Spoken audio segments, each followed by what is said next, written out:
जय श्री श्याम भक्तों। आज है बृहस्पतिवार। आज हम वीरवार की कथा का स्मरण करेंगे।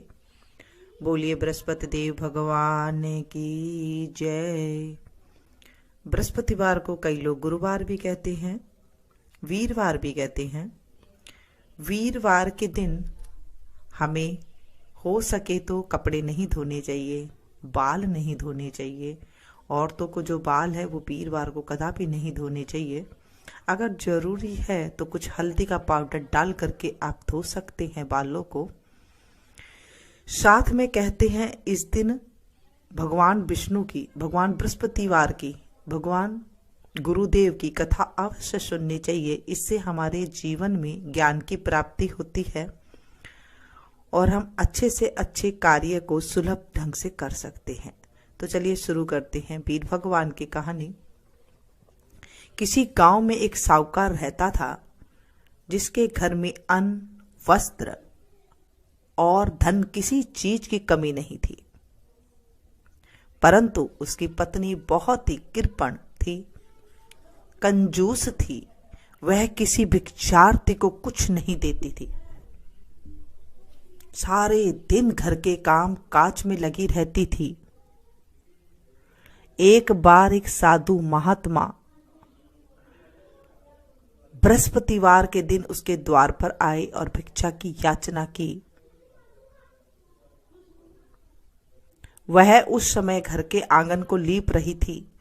इसी कारण साधु महात्मा से कहने लगी, महाराज, इस समय तो मैं घर को लीप रही हूं, आपको कुछ नहीं दे सकती, फिर किसी समय आ जाना। साधु महात्मा खाली हाथ चले गए। कुछ दिन के बाद वही साधु महात्मा फिर आए और उसी तरह भिक्षा मांगी। साहूकारी उस समय अपने बेटे को खिला रही थी। वह कहने लगी, महाराज, मैं क्या करूं, मेरे पास समय ही नहीं है, इसलिए आपको मैं भिक्षा नहीं दे सकती। तीसरी बार साधु महात्मा आए तो उसने उन्हें फिर उसी तरह ही टालना चाहा, परंतु साधु महात्मा कहने लगी, यदि तुमको बिल्कुल ही अवकाश हो जाए तो तुम मुझको भिक्षा दोगी? साहूकार ने कहने लगी, हाँ महाराज, यदि ऐसा हो जाए तो आपकी बड़ी कृपा होगी। साधु महात्मा कहने लगे, अच्छा, एक उपाय बताता हूँ।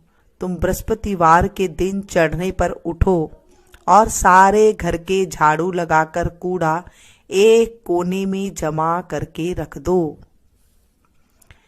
ये हमारे बड़े बुजुर्ग कहते हैं कि ये घर का वास्तु दोष के नाम से भी जाना जाता है कि अगर हम घर के कूड़ा करकट को झाड़ू काट करके एक कोने में अगर इकट्ठा कर देते हैं, ये बिल्कुल भी नहीं करना चाहिए। घर के अंदर इन चीजों से घर के अंदर नेगेटिविटी आती है और घर के अंदर दलिद्र आने लग जाता है।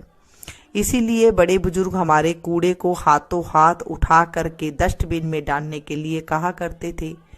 घर में सारा कूड़ा अच्छे से निकाल करके, कूड़े को भी अच्छे से झाड़ करके उसे डस्टबिन में डाल करके ही रखना चाहिए। ऐसे नहीं कि आपने कोने में जमा करके रख दे। घर में चौका इत्यादि मत लगाओ। घर के अंदर रसोई में साफ सफाई मत करो। फिर स्नान आदि करके घर वालों से कह दो कि उस दिन सब हजामत अवश्य बनाओ।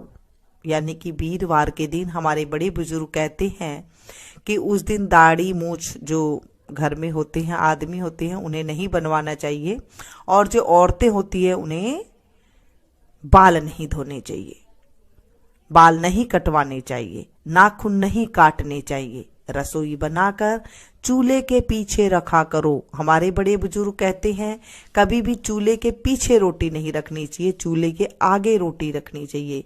यानी कि जब हम जो रोटी बनाते हैं तो पीछे नहीं रखें, जैसे आपको नहीं दिखाई दे रही है और आप पीछे करके रख रही हैं, ऐसी जगह नहीं रखनी चाहिए।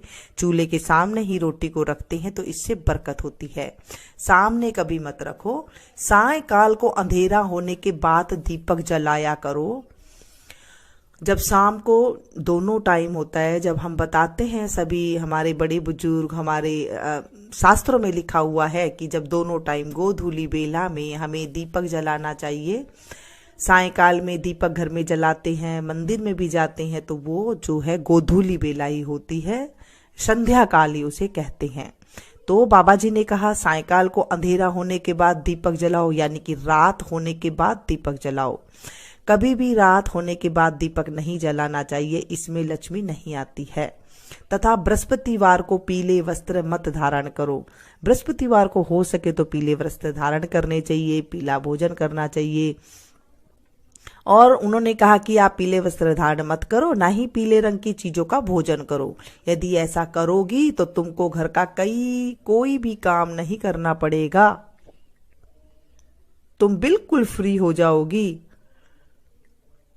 साहुकारनी ने ऐसा ही किया। कुछ समय बाद उसके घर में खाने के दाने ना रहा, खाने को भी दाना ना रहा। थोड़े दिन में वही साधु महात्मा फिर आए और भिक्षा मांगी। साहुकारनी ने कहा महाराज, मेरे घर में खाने को अन्न तक नहीं रहा, आपको मैं क्या दूं? तब साधु महात्मा ने कहा जब तुम्हारे घर में सब कुछ था तब भी तुम कुछ नहीं दे देती थी, अब पूरा पूरा अवकाश है तब भी कुछ नहीं दे रही हो, तुम क्या चाहती हो वह कहो। तब साहुकारनी ने हाथ जोड़कर प्रार्थना की, महाराज अब आप कोई ऐसा उपाय बताओ कि मेरे पास पहले जैसा धन धान्य हो जाए। अब मैं प्रतिज्ञा करती हूं कि अवश्य में जैसा आप कहेंगे वैसा ही करूंगी। तब साधु महात्मा ने कहा बृहस्पतिवार को प्रातःकाल उठकर स्नान आदि से निवृत्त होकर घर की गौ के गोबर से लीपो घर को, तथा घर के पुरुषों को हजामत न बनवाएं। इसी तरह कहना भूखों को अन्न जल देती रहा करो।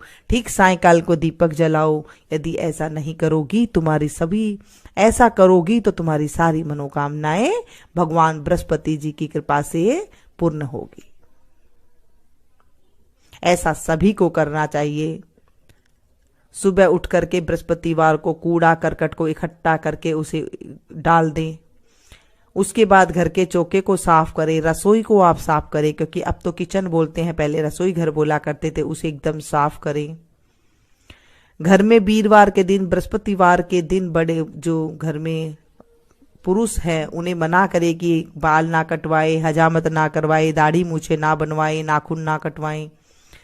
और जो घर की स्त्री है वो बाल ना धोएं। और जब धोना के अगर जरूरी हो, कई बार व्रत वगैरह हो तो उसमें धोने में कोई दिक्कत नहीं होती है, लेकिन रेगुलर वो काम नहीं करना चाहिए। साहुकारनी ने ऐसा ही किया और उसके घर में धन्य धान्य वैसा ही हो गया जैसा कि पहले था। हे बृहस्पति देव भगवान, जैसे साहुकारनी को आपने पहले करा वैसे मत करना किसी के साथ भी, जैसे आपने बाद में उसकी सुनी वैसे सभी के साथ करना। इस कहानी को जब आप सुने तो चुप रहना चाहिए, बीच में नहीं बोलना चाहिए, कथा को बीच में छोड़ के नहीं जाना चाहिए। बोलिए बृहस्पति देव भगवान की जय, विष्णु भगवान की जय। शांताकारं भुजगशयनं पद्मनाभं सुरेशं, विश्वाधारं गगनसदृशं मेघवर्णं शुभांगं, लक्ष्मीकान्तं कमलनयनं योगविद्यारनगम्यं, वन्दे विष्णुभवभयहरं सर्वलोकैकनाथं। मंगलम भगवान विष्णु मंगलम गरुड़ध्वज मंगलम पुंडरीकाक्ष मंगलाय तनोहरि। सर्वमंगले मांगल्ये शिवे सर्वार्थ साधिके शरण्य त्र्यंबके गौरी नारायणी नमोस्तुते। जय जय आरती राम तुम्हारी, राम दयालु भक्त हितकारी, जनहित प्रगट हरि व्रतधारी, जन प्रहलाद प्रतिज्ञा पारी। द्रुपद सुता को चीरी बढ़ायो, गज के काज पया दे धायो। 10 सिर छेदी 20 भुज तोरे, 33 कोटि देव बंदी छोरे। छत्र लिए सर लक्ष्मण भ्राता, आरती करते कौसल्या माता। सुख सारद नारद मुनि ध्यावे, भरत शत्रुघ्न चंवर ढुरावे। राम के चरण गहे महावीरा, ध्रुव प्रहलाद बाली सुरवीरा। लंका जीती अवध हरि आए, सब संतन मिली मंगल गाए।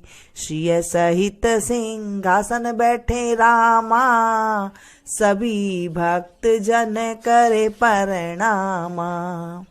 जय जय आरती राम तुम्हारी, राम दयालु भक्त हितकारी।